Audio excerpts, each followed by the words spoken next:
इसके संपूर्ण दुखों का अभाव हो जाता है। जैसा कि अभी हमने बात की कि अंतःकरण की प्रसन्नता होने पर उसके जीवन में कभी दुख नहीं आ सकता और उस प्रसन्न चित्त वाले कर्मयोगी की बुद्धि शीघ्र ही सब ओर से हटकर एक परमात्मा में भली भांति स्थिर हो जाती है। भगवान बोल रहे हैं एक बार प्रसन्न चित्त हो गया तो वह कर्म योगी जल्दी से जल्दी सारे विषयों से उसकी बुद्धि हट जाती है और वो केवल और केवल परमात्मा में ही लगी रहती है, परमात्मा में ही स्थिर हो जाती है। और हे अर्जुन, न जीते हुए मन और इंद्रियों वाले पुरुष के निश्चयात्मिकता बुद्धि नहीं होती। जिसका मन जीता हुआ नहीं है और जिसकी इंद्रियां जीती हुई नहीं है, जो मन और इंद्रियां को वश में नहीं कर पाया, उसका बुद्धि जो है निश्चयात्मिकता उसके बुद्धि में नहीं रहती और उस आयुक्त मनुष्य के अंतःकरण में भावना भी नहीं होती तथा भावनाहीन मनुष्य को शांति नहीं मिलती। उसके बुद्धि में निश्चयात्मिकता नहीं है तो वो भावनाहीन है और जिसके जो भावनाहीन है उसे शांति नहीं मिल सकती और जो शांति रहित है उसे सुख कैसे मिल सकता है। जिसे शांति नहीं उसे सुख भी नहीं। आगे भगवान दृष्टांत दे रहे हैं, क्योंकि जैसे जल में चलने वाली नाव को वायु हर लेती है, वैसे ही विषयों में विचरती हुई इंद्रियां सब और विषय ही विषय हैं और इसके बीच में हमारी इंद्रियां हैं।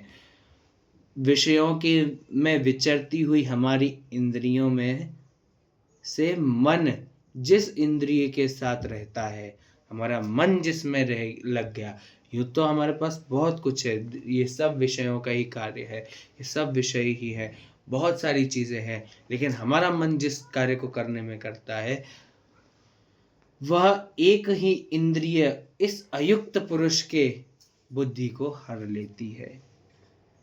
हमारा मन जिस विषय के साथ संबंध बनाएगा, हम उसी विषय को करने के लिए हमारी एक ही इंद्री बहुत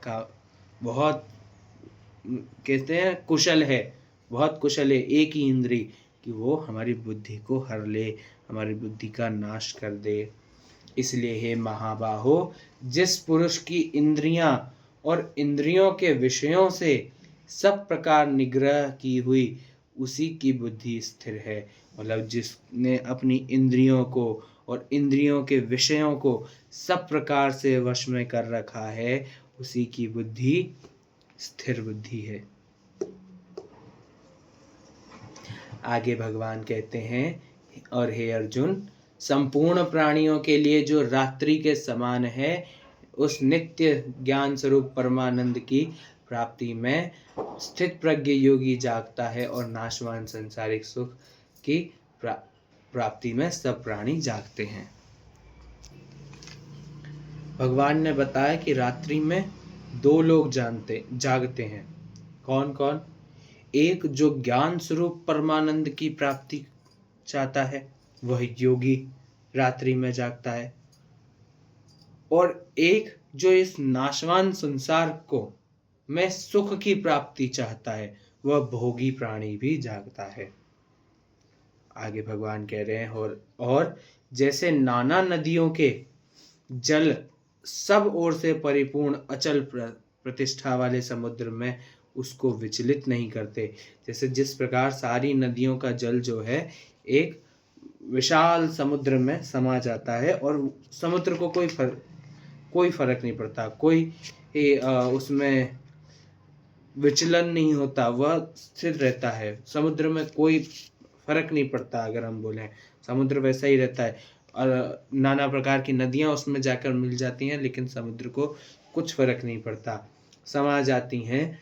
वैसे ही सब भोग स्थित प्रज्ञ पुरुष में किसी प्रकार का विकार उत्पन्न नहीं करते, विकार उत्पन्न किए बिना ही समा जाते हैं, वही पुरुष परम शांति को प्राप्त होता है, भोगों को चाहने वाला नहीं। जैसा कि अभी हमने बात की कि वह जो सिद्ध पुरुष है वो विषयों में ही रहेगा, विषयों के साथ रहेगा। जैसे अभी हमने बताया कि वह आम भी खाएगा, वह सब कुछ करेगा, सारे विषयों का के साथ रहेगा, लेकिन विषयों का चिंतन नहीं करेगा, उसमें आसक्ति नहीं रखता है। वह पुरुष के मन जो है वो उसके वश में है, इंद्रियां उसके वश में है। इसी प्रकार जैसे कि अभी उदाहरण दिया कि एक विशाल समुद्र में नाना प्रकार की नदियां भी समा जाती हैं, लेकिन समुद्र को कोई फर्क नहीं पड़ता। उसी प्रकार इस सिद्ध पुरुष के भीतर विकार जो हैं उत्पन्न नहीं होते, और इसके अंदर जो हैं नाना प्रकार के भोग सामग्रियां, नाना प्रकार के विषय इसके अंदर भी जाते हैं, लेकिन इसको कोई फर्क नहीं पड़ता, कोई विकार नहीं होता है इसके अंदर, सब समा जाते हैं। अभी हमने बोला कि जैसे कि उस व्यक्ति के अंदर वो विषयों के साथ रहेगा भी, विषयों के साथ में कभी लिप्त नहीं होगा, बस वो विषयों का चिंतन नहीं करेगा, वो विषयों के साथ रहेगा, नाना प्रकार के भोग भोगेगा, लेकिन वो विचलित नहीं होगा, वो विचलित नहीं हो सकता, वो हमेशा आसक्तिहीन ही रहेगा। जो पुरुष संपूर्ण कामनाओं को त्याग कर ममता रहित, अहंकार रहित और स्पृहा रहित हुआ विचरता है, वही शांति को प्राप्त होता है, अर्थात वह शांति को प्राप्त है। भगवान ने बोला है कि संपूर्ण कामनाओं को, अभी हमने जिस पुरुष के बारे में बात की उसकी सारी कामनाएं नष्ट हो गई हैं, वो ममता से रहित है, उसके अंदर अहंकार नहीं है, वह स्पृहा रहित है, वह शांति को प्राप्त हो चुका है। हे अर्जुन, यह ब्रह्म को प्राप्त पुरुष स्थित है। इसको प्राप्त होकर योगी कभी मोहित नहीं होता। एक बार जो परम ब्रह्म को प्राप्त कर लेता है, वो कभी भी किसी भी विषय से, किसी भी प्रकार के नाना आडंबरों से कभी मोहित नहीं होता, और अंत काल में भी वो इसी ब्राह्मी स्थिति में रहकर ब्रह्म को, ब्रह्मानंद को प्राप्त करता है। हरिओम तत्सत। आज हमारा दूसरा अध्याय संपन्न हुआ, अब हम तीसरे अध्याय की ओर कल चलेंगे। राधे श्याम।